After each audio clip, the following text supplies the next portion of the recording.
الحمد لله رب العالمين والصلاة والسلام على سيد الأنبياء والمرسلين نبينا محمد وعلى آله وأصحابه أجمعين أما بعد أعوذ بالله السميع العليم من الشيطان الرجيم بسم الله الرحمن الرحيم قل من يرزقكم من السماء والأرض کہہ دیجئے کون ہے تمہیں رزق دینے والا آسمان سے اور زمین سے امن یملک السمع والابصار کون ہے تمہاری سمع اور بصر کا مالک ومن یخرج الحی من المیت اور کون ہے جو مردہ سے زندہ کو نکالتا ہے ویخرج المیت من الحی اور زندہ سے مردے کو نکالتا ہے ومن یدبر الامر اور کون ہے جو تمام معاملات کی تدبیر کرنے والا ہے فَسَيَقُولُونَ اللَّهُ پس وہ کہیں گے کہ اللہ ہی ہے فَقُلْ أَفَلَا تَتَّقُونَ پس کہہ دیجئے پھر تم کیوں نہیں ڈرتے ہو۔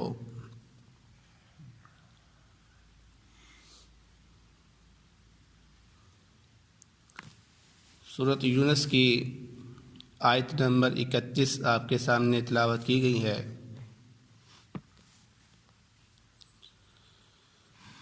اس آیت مبارکہ میں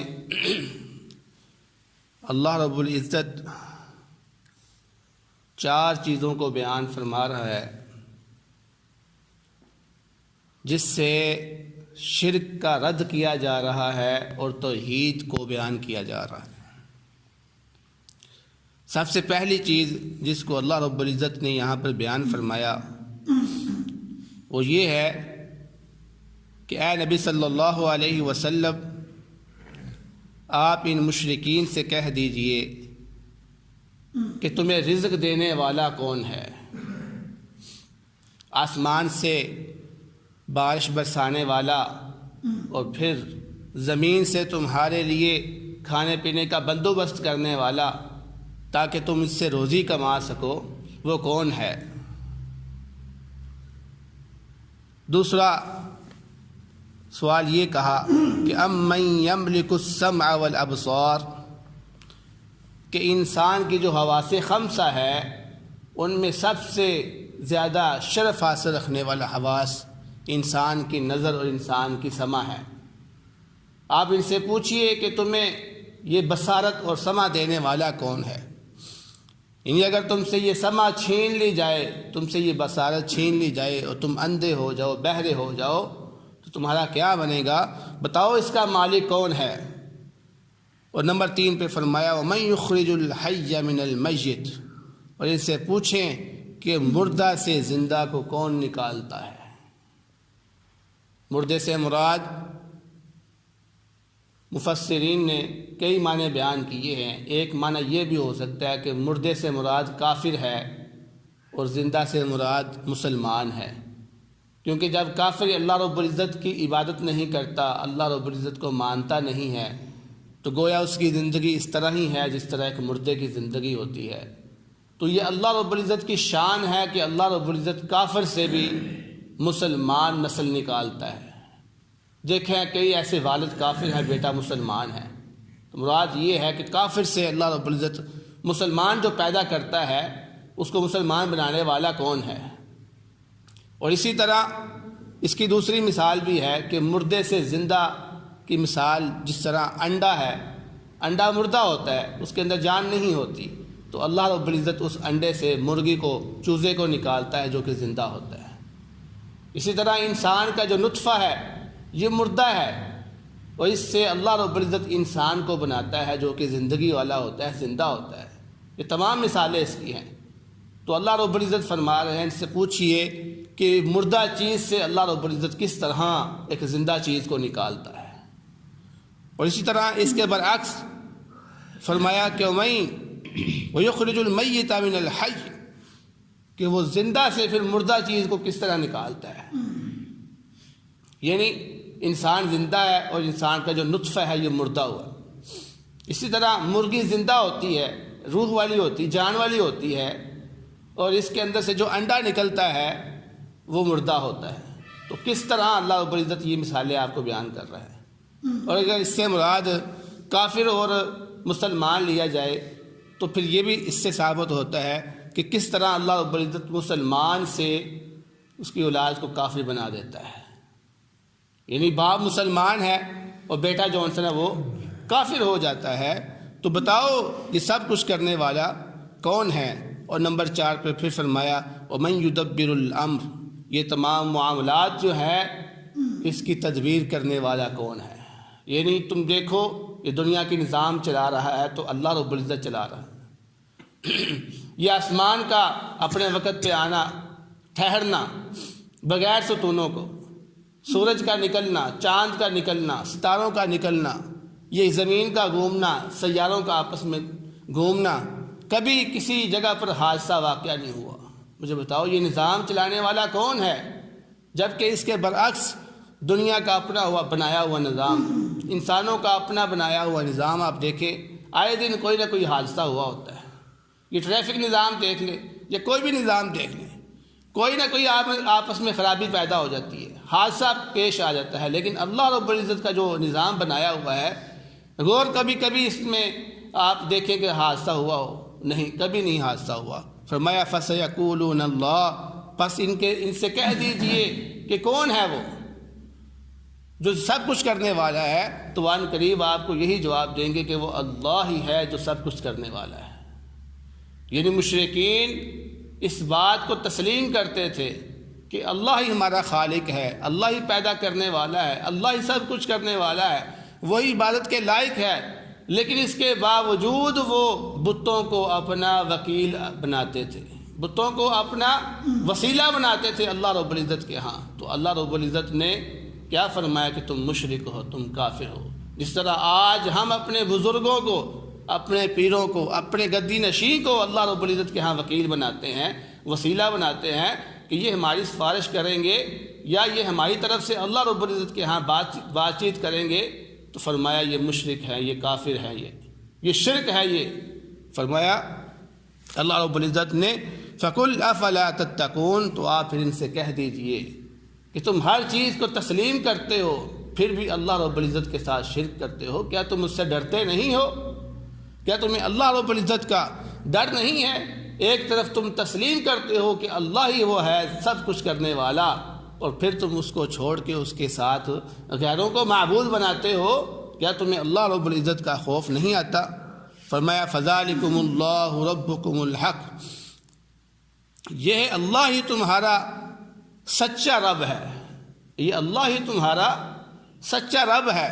تو یہاں پر سچا رب کس کو قرار دیا؟ صرف اللہ رب العزت سے۔ مراد یہ ہے کہ حق جو ہے وہ ایک ہی ہے، باقی جتنے بھی ہے وہ باطل ہے۔ عبادت جس کی جاتی ہے وہ ایک ہی ہے، باقی جتنے بھی ہے وہ باطل ہے۔ تو حق ایک ہوتا ہے، وہ اللہ رب العزت ہے، باقی جتنے بھی معبود ہیں، جتنے بھی آپ کے پیر فقیر ہیں، وہ سارے باطل ہیں، وہ حق نہیں ہو سکتے۔ تو جب حق نہیں ہو سکتے تو اس کا مطلب یہ ہے کہ ایک وقت میں حق ایک ہی ہے۔ تو بعض لوگوں کا یہ کہنا ہے کہ جو ہمارے یہ ائمہ ہے یا جو 4 مذاہب ہیں، وہ کہتے ہیں یہ سارا ہی حق ہے، یہ سارا ہی حق ہے، جس پر مرضی عمل کر لیں آپ، وہ بھی حق ہے، یہ بھی حق ہے، یہ بھی حق ہے۔ مجھے بتائیے حق ایک ہوتا ہے، 4 حق کس طرح ہو سکتے ہیں؟ ایک وقت کے اندر، ایک مسئلے کے اندر ایک ہی حق ہے، باقی باطل ہوں گے، باقی غلط ہوں گے، کیونکہ ایک وقت میں ایک ہی حق ہو سکتا ہے۔ مثال کے طور پر ایک شخص یہ کہتا ہے کہ ہر نشہ آور چیز حرام ہے، اور دوسرا شخص یہ کہتا ہے کہ نہیں، صرف انگور کی شراب حرام ہے، کھجور کی شراب حرام ہے۔ تو کیا یہ دونوں حق ہو گئے۔ ایک بندہ ایک چیز کو حرام کہہ رہا ہے اور دوسرا کہتا ہے یہ حلال ہے، اور تم کہتے ہو جی دونوں ٹھیک ہے۔ یعنی کس طرح ٹھیک ہے؟ یہ ایک وقت میں یا تو یہ حرام ہو سکتی ہے یا پھر یہ حلال ہو سکتی ہے۔ ایسا نہیں ہو سکتا کہ ہم کہیں یہ حلال بھی ہے یہ حرام بھی ہے، اس کو تو عقل تسلیم نہیں کرتی ہے۔ کوئی بھی شخص عقل مند اور پڑھا لکھا اس چیز کو تسلیم نہیں کرتا کہ ایک چیز ایک وقت کے اندر حلال بھی ہو اور حرام بھی ہو، یہ ممکن نہیں ہے، اس کو عقل تسلیم نہیں کرتی ہے۔ تو یقیناً ہمیں فیصلہ کرنا پڑے گا یہاں پر کہ ایک وقت کے اندر اس کو ہم ایک ہی حکم دے سکتے ہیں، یا تو یہ حلال ہے یا پھر یہ حرام ہے۔ ایک وقت کے اندر یہ دونوں چیزیں نہیں ہو سکتی۔ اسی طرح ایک مسلک والا کہتا ہے کہ کوئی شخص اگر کسی عورت سے زنا کر لے اور پھر اس کو پیسے دے دے تو اس کے اوپر سے حد جو ہے نا وہ ختم ہو جاتی ہے۔ دوسرا کہتا ہے کہ نہیں، حد ختم نہیں ہوتی۔ تو یہ کس طرح دونوں چیزیں حق ہو سکتی ہیں؟ ایک اس کو حلال کر رہا ہے، ایک اس کو حرام کر رہا ہے۔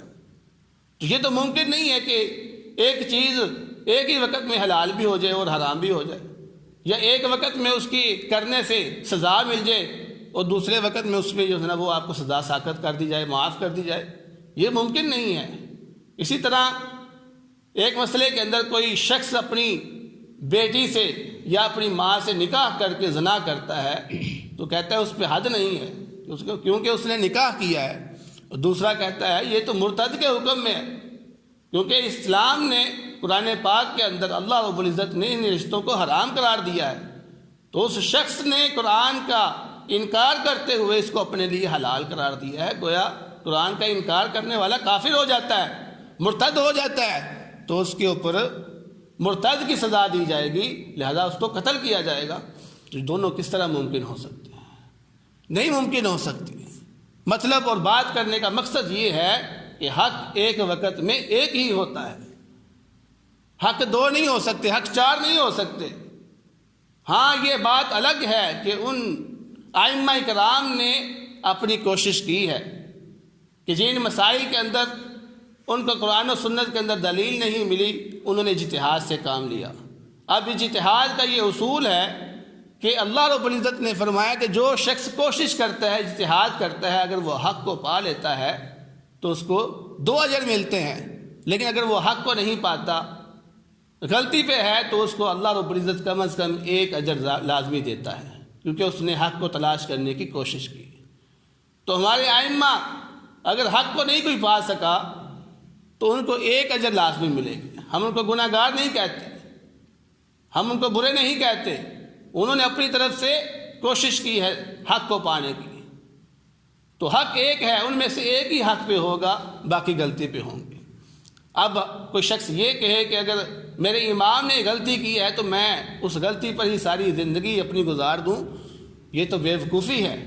اگر تم نے حق کو پہچان لیا ہے اور تمہیں یہ پہچان ہو چکی ہے کہ یہ باطل ہے باقی، تو پھر تمہارے اوپر لازم ہے کہ تم باطل کو چھوڑ کر حق کی پیروی کرو۔ تو یہی عقل تسلیم کرتی ہے۔ عقل اس چیز کا تقاضا نہیں کرتی کہ ایک غلط چیز کو تم پہچان لو پھر ساری زندگی اپنی اس کے اوپر تم نچھاور کر دو، تو ایسا کرنا بالکل بھی درست نہیں ہے۔ تو اللہ رب العزت فرما رہے ہیں یہاں پر فَذَلِكُمُ اللَّهُ رَبُّكُمُ الْحَقُّ، کہ وہ اللہ رب العزت مہارا سچا رب ہے جو ایک ہے۔ فَمَاذَا بَعْدَ الْحَقِّ إِلَّا الضَّلَالُ، تو بس حق کے بعد کیا ہے سوائے گمراہی کے۔ اگر حق آپ نے تسلیم نہیں کرنا تو پھر اس کے بعد گمراہی ہی گمراہی ہے۔ تو فرمایا فَأَنَّا تُصْرَفُونَ، تم کہاں بھٹک رہے ہو؟ تمہیں کیا ہو گیا ہے کہ تم حق کو چھوڑ کر تم دوسرے راستوں کو اختیار کر رہے ہو، جبکہ تم جانتے ہو کہ حق کے علاوہ باقی سارے راستے گمراہی کے ہی راستے ہیں۔ فرمایا کذالک حقت کلمۃ ربک علی الذین فسقوا، اسی طرح تیرے رب کی بات سچی ہوگی ان لوگوں پر جنہوں نے نافرمانی کی تھی۔ کیا بات سچی ہو گئی؟ انہم لا یؤمنون، کہ بے شک وہ ایمان نہیں لے کر آئیں گے۔ یعنی جو شخص حق کو پہچان کر ضد پر آ جائے، اڑی کر بیٹھے کہ نہیں میں اپنی بات سے مکر نہیں سکتا، میں اپنی بات سے پھر نہیں سکتا، میں نے جو کہہ دیا ہے بس وہی ہے، میں کسی چیز کو تسلیم نہیں کروں گا، تو اللہ رب العزت فرماتے ہیں ایسا شخص پھر کبھی ایمان نہیں لے کر آتا۔ یعنی جو شخص اڑی کرنے والا ہو، جو شخص ضد پر قائم رہنے والا ہو، وہ اسلام قبول نہیں کر سکتا، وہ مومن نہیں ہو سکتا، کیونکہ مومن ہونے کے لیے آپ کو حق جب پہچاننا پڑتا ہے تو اپنے آپ کو پھر جھکانا پڑتا ہے۔ تو اگر آپ کہیں کہ نہیں میں نہیں جھک سکتا، یہ ہو ہی نہیں سکتا کہ میں اپنے آپ کو ہار مان لوں یا اپنے آپ کو جھوٹا تسلیم کر لوں، یہ نہیں ہو سکتا، تو فرمایا ایسا شخص کبھی بھی مومن نہیں ہو سکتا۔ تو دعا ہے اللہ رب العزت سے جو سنا ہے اس پر عمل کرنے کی توفیق عطا فرمائے۔ بہترین صدقہ جاریہ حاصل کرنے کے لیے اس ویڈیو کو لائک، کمنٹ اور شیئر کرنا مت بھولیں۔